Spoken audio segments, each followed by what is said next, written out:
Hey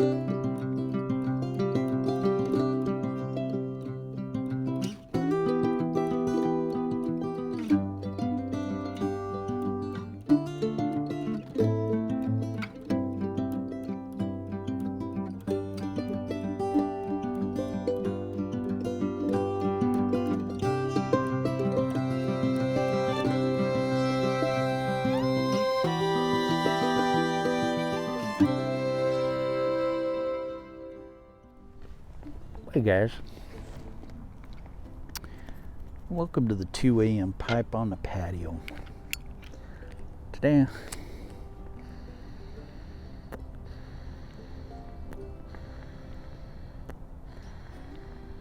I'm smoking my 320 KS Extra. It's my Sunday Savinelli, and in it I'm smoking some Gawith and Hogarth Brown Irish Twist. Today, I've been thinking about my grandfather, my Grandpa Flanigan. He was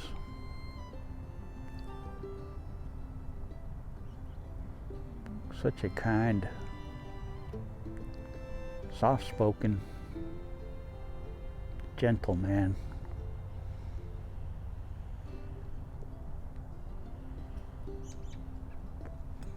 He was a big man. He was about 5'10", 5'11", 245, and just muscle. He was not a fat man at all. He was muscle. Big barrel-chested man. Huge forearms, huge hands. But I never really looked at him as being a big, powerful man, because he was so gentle all the time. He was always just so gentle. Yeah, I never looked at him as being a powerful man, and until I was much older. But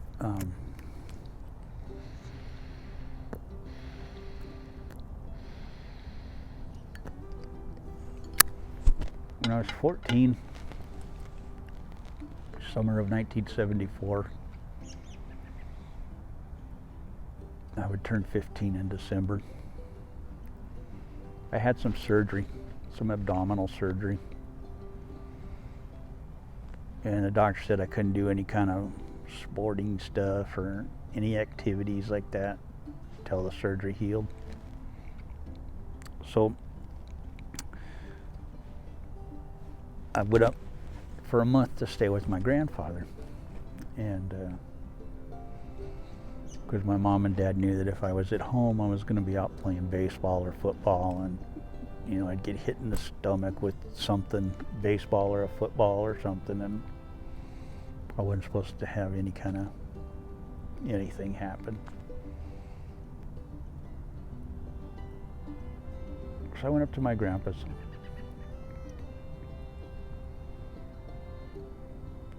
And he's a very quiet man. He just, we'd sit in his living room, he'd smoke his pipe, and we'd watch baseball. And wonderful, just wonderful times. And I loved it. And, we'd talk about things, but he never really was a big talker. He wasn't a big man of words. And we'd occasionally get up and go for a walk. And I loved those walks. I just loved going on those walks with him.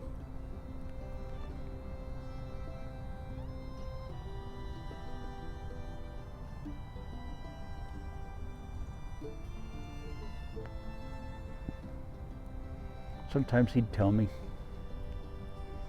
stories of when he was young, things like that. And we'd go every once in a while, every so often, we'd stop in at the Kresge's, and he'd buy me a roll of butterscotch lifesavers.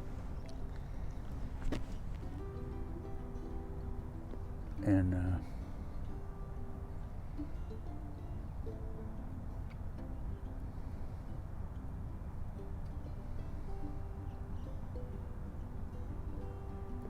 I just love those things. And one day he told me, he says, "Hey, I'm going to go golfing tomorrow with some of my buddies from the church. You want to come with me?" And I said, "Sure, I'll go with you." And he said, "We're just going to walk around the course." And I said, "Yeah, I'd love to do that."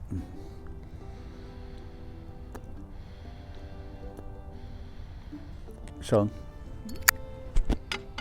he said, "Let's go for a walk." We went to a walk. We went into this store. I don't remember what the store was, but they had some golf clubs there. And he bought me a putter.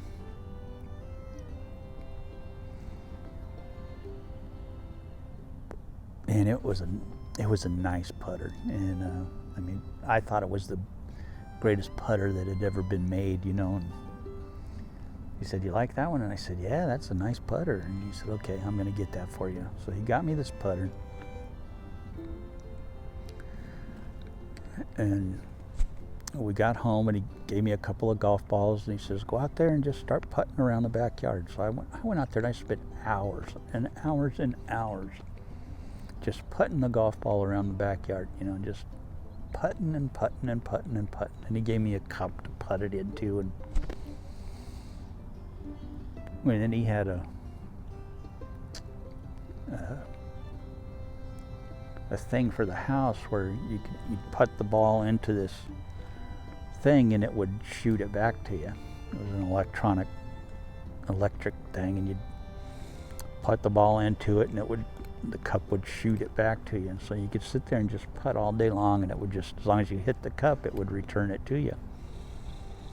I sat for hours and hours all day long just doing that. So we went golfing with his friends. And I was really interested to see how my grandpa was around his friends, because he was so quiet at home, you know. And we got to the golf course, and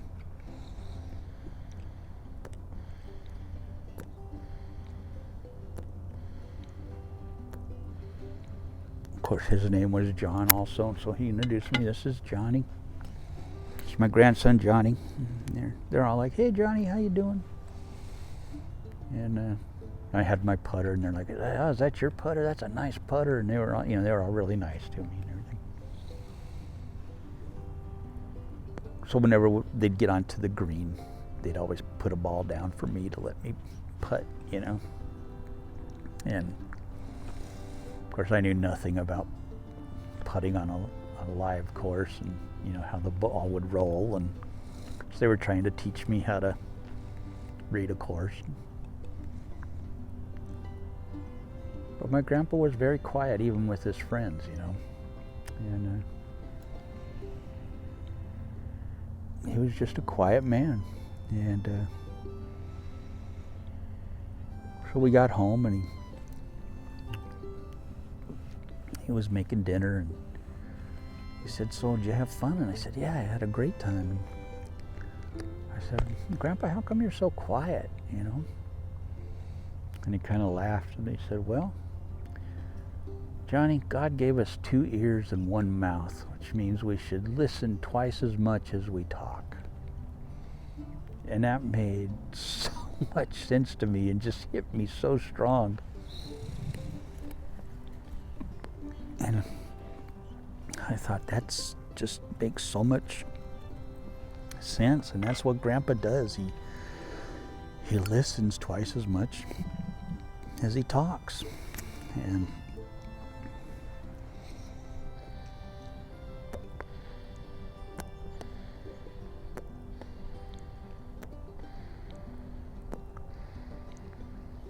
so when I went up to visit the rest of my family, and I would just sit in a corner and just not say anything. and I'd just sit and listen.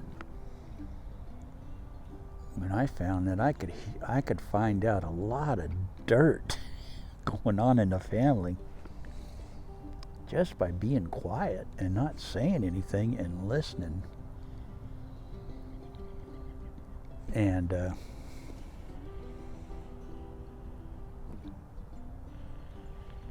I was like, man, he's onto something. He's onto something here. And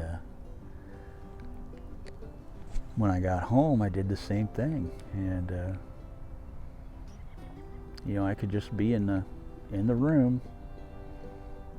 Maybe I'd have a book, pretending I was reading, but I was listening to everything that was going on, everything that was being said around me, hearing every word and just finding out everything that was going on just by keeping quiet. And it was like just an eye-opening experience for me. And I passed that on to my nephew James. And he used to do the same thing. He'd sit out always with the adults. He was always out with the adults. Never with his cousins. He was always out with the adults. Sitting in a corner, just quiet, sitting still, just quiet. The adults would all be talking and going, oh, and so-and-so did this, and so-and-so did that. And he's just sitting there just taking it all in. And I'd be sitting there looking at him, and he'd just be laughing. He'd just smile at me,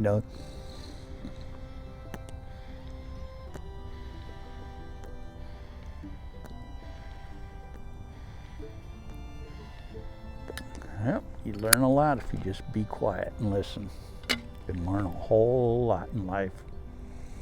And that's not what my grandfather was trying to teach me. He was trying to teach me, if you listen instead of talking, you'll learn.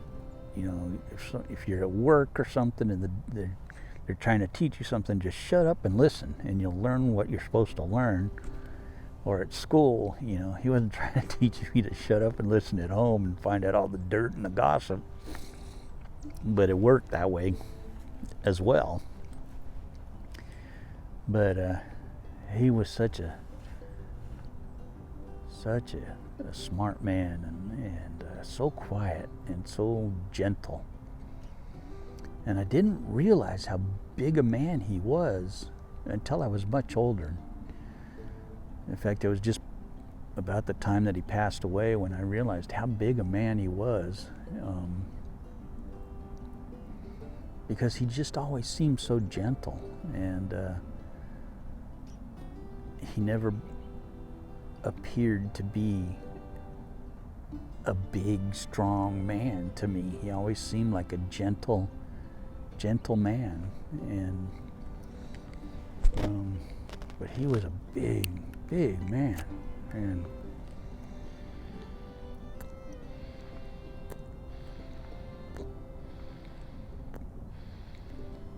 just big chest, big hands, big forearms, just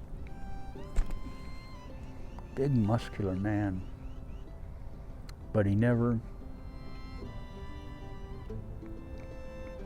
presented himself that way, I guess is the best way to say it. He never presented himself as a big man. He presented himself as this gentle, kind man, always. And that's how I always saw him. And but he was always so quiet, and probably because he was a pipe smoker. He smoked his pipe. He thought a lot, didn't speak a lot, and he taught me a lot. And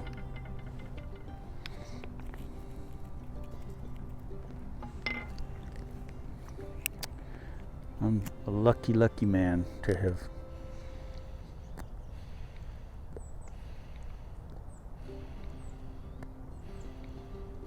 had him in my life. And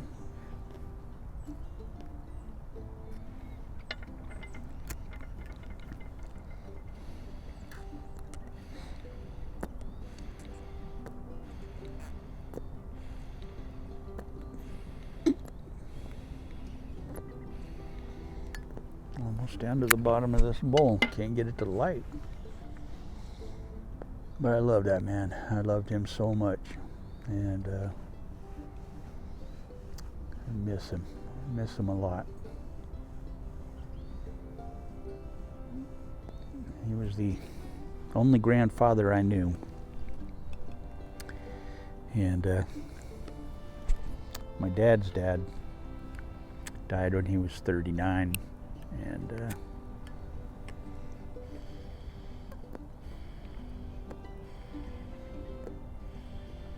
I never knew him, and by all accounts he was not a very nice man. And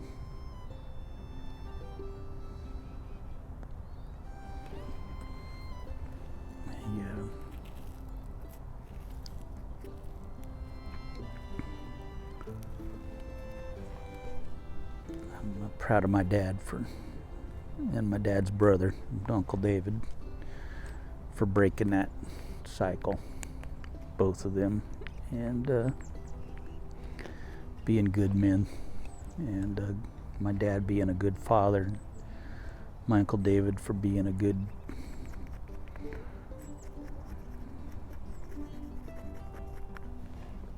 father figure to the rest of the family, for all of us, even though he never was a father to any of us. He was a father figure to all of us, and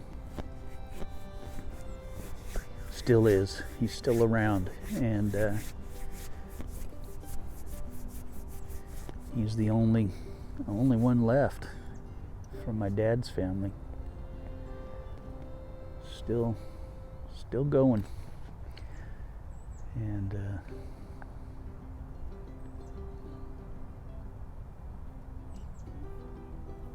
he was the baby, and he's still around.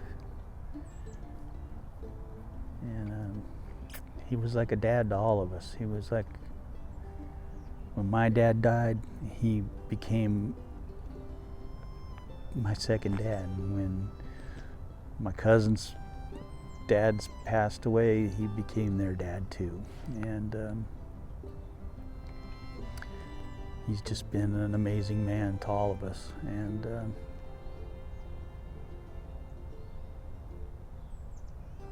got an incredible family. I really do. And,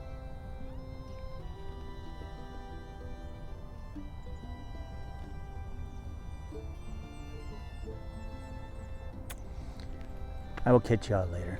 Thanks for listening. Thanks for watching. And have a good day. God bless.